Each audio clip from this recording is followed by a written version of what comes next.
What's going on, everybody? Welcome to Fantasy Football Over Analysis. Today we're taking a look at the guys whose stocks have been falling over the last couple of weeks in training camp, and we're going to be seeing whether or not we're going to buy the dip on any of these guys, or whether or not we're going to continue to avoid them. First two guys that we're going to talk about are Luther Burden and Emeka Egbuka, and they're both guys in similar situations, and I have similar thoughts on them, so I'm just going to group them both together. And with Egbuka and Burden, both of them have seen their stocks fall a little bit over the last few weeks due to injury. Egbuka with a turf toe injury and Burden with a groin. And the result is that both of these guys are going a round later than what they were a couple of weeks ago. Egbuka now a round 4 guy, and Burden has now fallen into the 5th round. And for both of these guys, I think it's a great opportunity to buy the dip and get these guys who I would have easily taken a couple weeks ago in rounds 3 and round 4. I think it's a great opportunity to get them at a bit of a cheaper cost. And particularly in the case of Luther Burden, I'm not overly concerned about these injuries. With Burden, it sounds like he's going to be okay. He may miss week 1, but even if he does, that's not a huge deal to me. I can take the hit missing a guy in week 1 if it means I'm going to have a guy with Burden's upside for the rest of the season, especially if I can get that at a bit of a discount and get him in round 5 now as opposed to round 4 where I was getting him a couple weeks ago. With Egbuka, I have a little more concern than what I have with Burden, but it still doesn't sound like this is going to be a long-term thing. There's still a good chance that he's going to be available for week 1, and I still love Egbuka as a second-year breakout. If I'm drafting today, I'm still drafting Egbuka with confidence in round 4, but I will say this is going to be a situation that we want to keep an eye on in the coming weeks and see what plays out as we get closer to week 1. Next guy whose stock is falling is Jeremiah Love of the Arizona Cardinals. Love, who suffered a high ankle sprain in training camp, has seen his ADP dip from the 2-3 turn now to the middle of round 3 at the 305. And even with the dip in his value, Love was the guy that I was already fading before, and the high ankle sprain does not help his case at all. A high ankle sprain is the type of injury that is going to linger, and it's going to affect Love for the majority of this season. And again, I already had concerns about what Love's role was going to be in year 1. Remember, rookie running backs do not hit the ground running in fantasy football the way that we want them to. Even Bijan Robinson and Jahmyr Gibbs in their rookie years were not unleashed until more than halfway through those rookie seasons. And those two were both healthy coming into their rookie years. So now we have Jeremiah Love, who needs to learn all the nuances of an NFL offense, and he's now got to deal with this high ankle sprain too.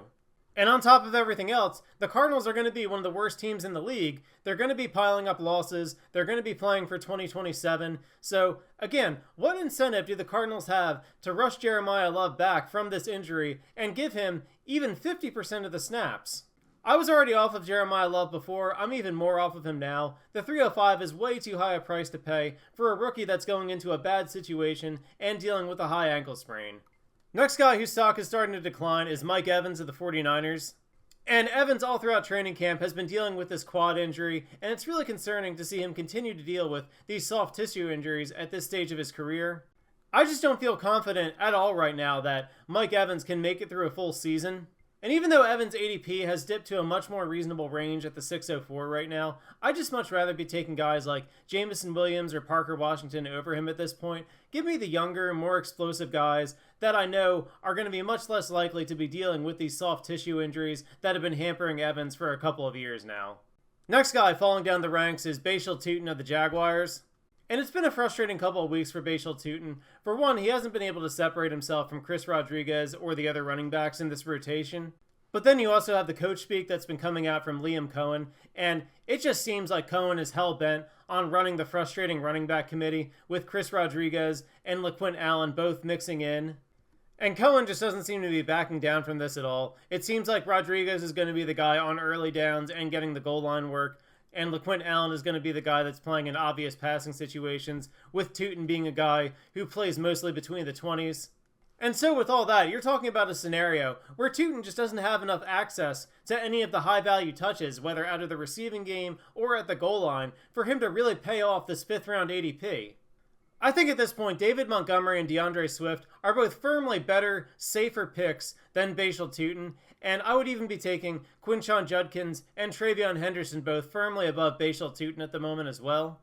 Tuten right now just doesn't have any kind of clearly defined role or upside that justifies him going anywhere near this 5th-round ADP.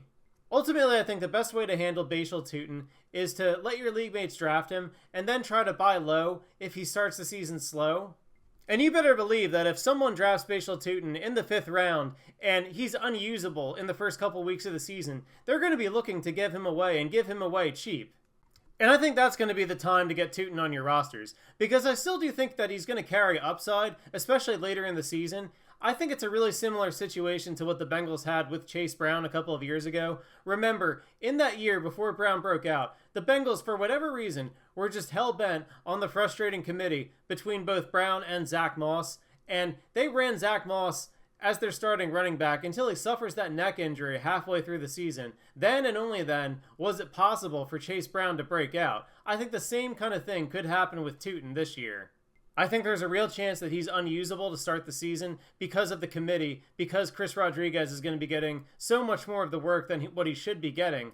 And then at some point halfway through the season, whether it's because Rodriguez goes down with an injury or because Cohen just gets tired of Rodriguez being a mediocre player, then something at some point will give Tuten an opportunity for more playing time the further we get into the year. That'll be the time that you want him on your roster, but right now, you don't want to be overpaying for him in the draft. And then we have Makai Lemon of the Eagles.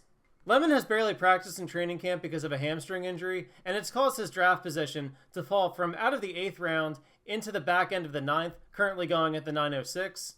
And while a round and a half of a drop is a very nice discount for a first-round pick at wide receiver, I do think you need to caution yourself when you draft Makai Lemon that you should not expect him to hit the ground running and make an impact right away, even if he does end up playing in week 1.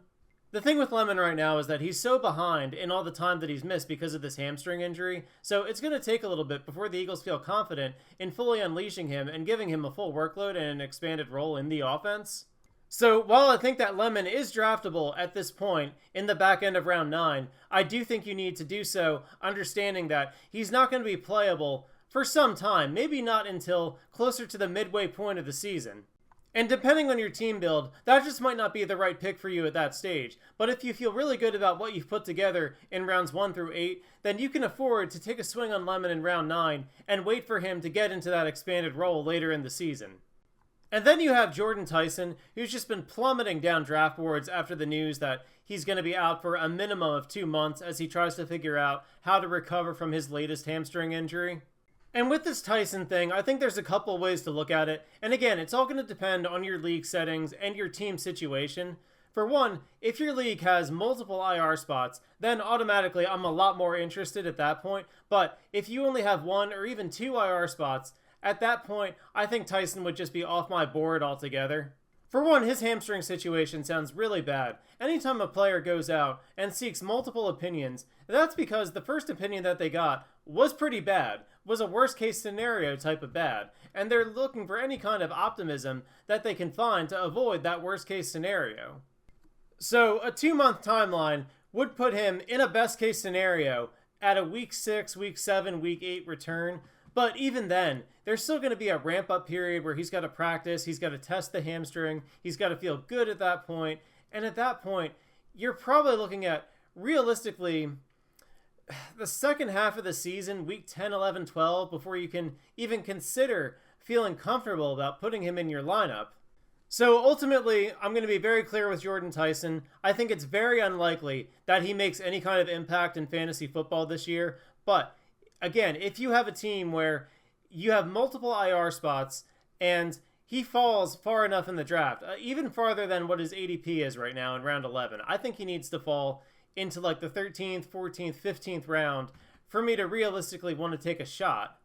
But if he does fall that far and I have multiple IR spots on my team, then at that point, I don't have a problem taking a shot, putting him on the IR and hoping for the best case scenario to take place. If it doesn't work out, at that point, if I need the IR spots, then I just drop him when the time comes.